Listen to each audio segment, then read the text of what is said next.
this month, I have put together some examples of abstract pieces, paintings, and then a few other mediums as well that evoke emotion, since that's what we've been focusing on, and that's what I hope you will explore yourselves this month. First up is this painting, and unfortunately, it's from the Art Pavilion website, but there wasn't any attribution as to who the painter was. She wrote about it, but there wasn't a name, which I found very odd.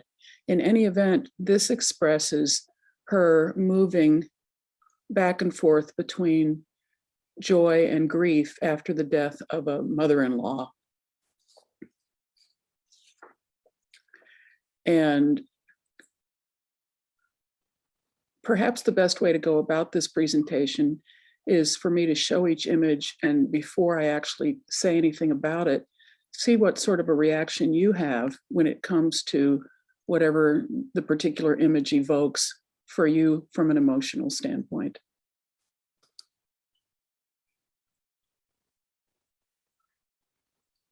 A couple of paintings from Ruba Badwan, and she wrote specifically about her feeling literally, that her painting is definitely meant to evoke emotions.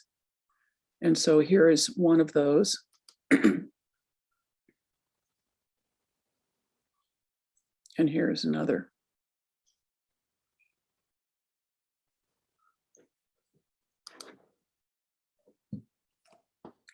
Francine Tint also works as an abstract painter, I think in the Boston area, if I'm not mistaken.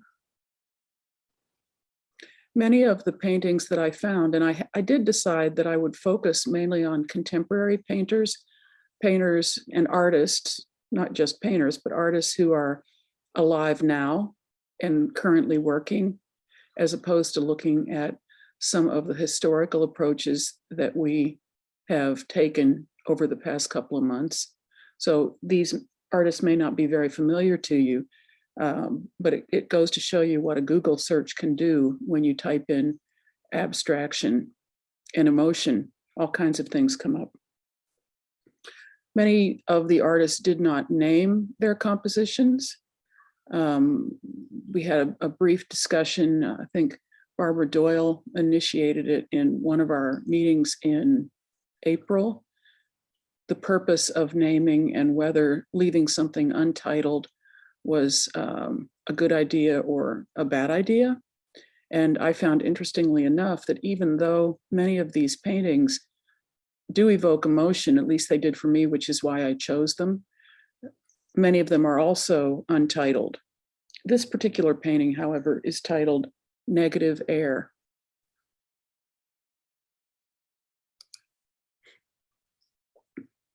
Andres Mariani.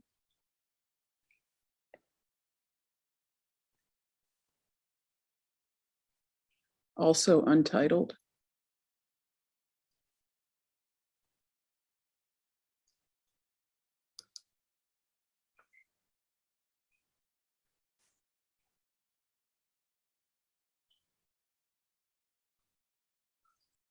It's interesting to me that the previous painting is, of course, very much structurally similar to the second painting. And this is a way that he works consistently with this sort of a structure. But what I found interesting is how different my reaction was based on the color combinations he used. I find this one very calm. As a matter of fact, I could look at this every day for a long time.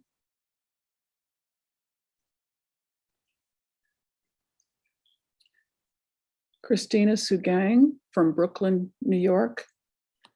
All of her pieces are untitled.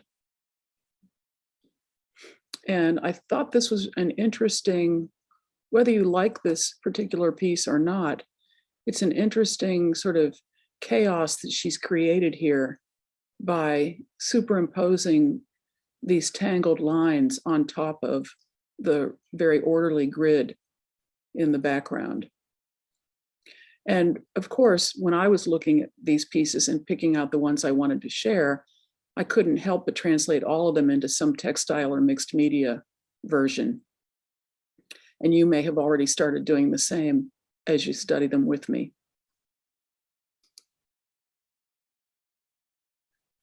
Arsen Gomarelli. This piece is titled The Chaos of Emotions. And it represents sort of chaos in a way that's quite different, isn't it, from the previous work? If we look at hers, it's a sort of orderliness to it, but it isn't necessarily true at all in this particular piece.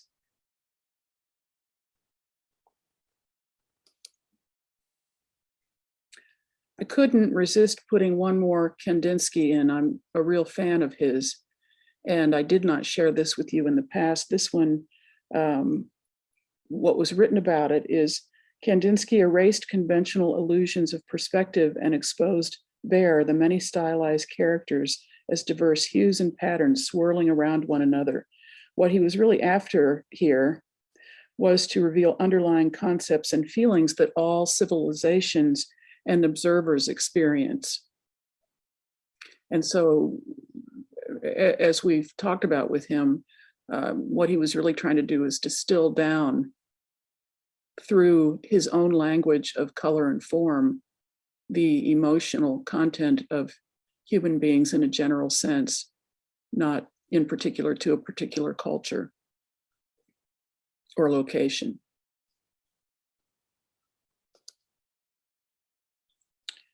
Beth Stewart uses a lot of asemic writing in her work, and there are elements of text that you can pick up on some of her pieces, but in general, they're non-representational, and yet for her, very representational, again, of specific emotions. This particular piece is called Hear My Voice.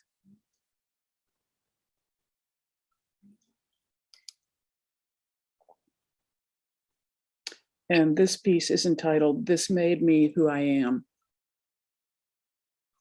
And you'll note there is some text, some printed text in the background here. And so you can see, there's kind of an ongoing discussion of how words and text fit into artwork effectively. And I talk about that in the critique for May a little bit. This is a really nice example of how text can be texture as opposed to being legible and meaningful in the way that a recognizable word would be. And of course, asemic writing is writing that is not going to make any sense to the viewer. It really only has significance and is only understood by the artist herself.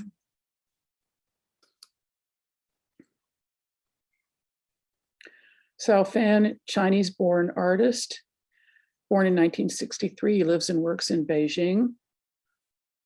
And this did not have a title.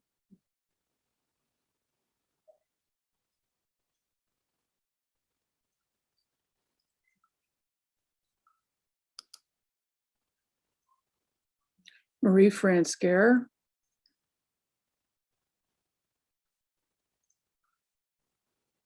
Whereas here we have a reference to a portal or a gate or a doorway,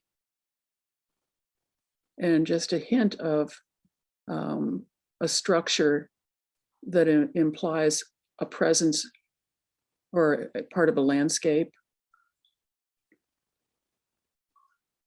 So that's a great example of how a piece can really be very abstract in the sense of referencing something and also remain mysterious. And her colors here and the use of the sort of swirly black and brown in the top third of the painting conveys. And I'd love, this is where it would be more fun to talk about this with people chiming in, because some people may find this very sort of daunting or sort of foreboding. And that isn't the way I respond to it, though. I responded to it maybe because I love the colors as sort of a calm, interesting secret garden on the other side of that opening.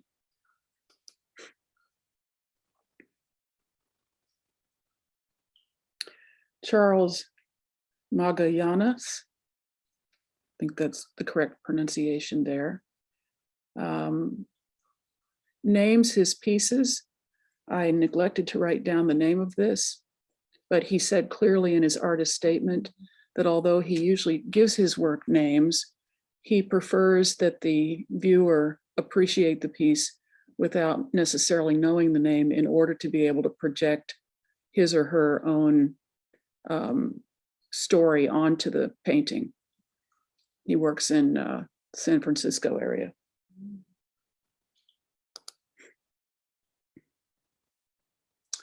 And while I am a fan of painting, I didn't feel this would be complete without adding just a few examples from other mediums.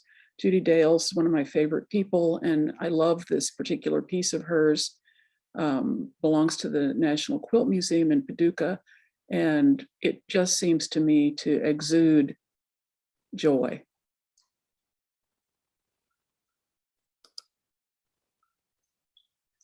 And for those of us who also love stitching, you may or may not be familiar with Mariska Karas. She was Hungarian, and I think she died in 1970 or 72. One of the first to really innovate with embroidery stitches.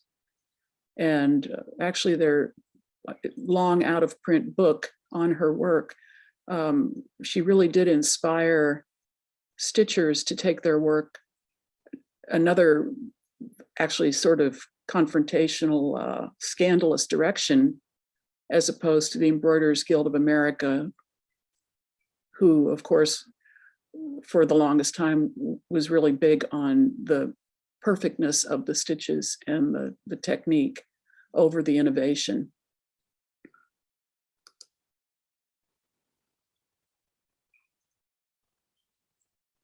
And another piece of hers.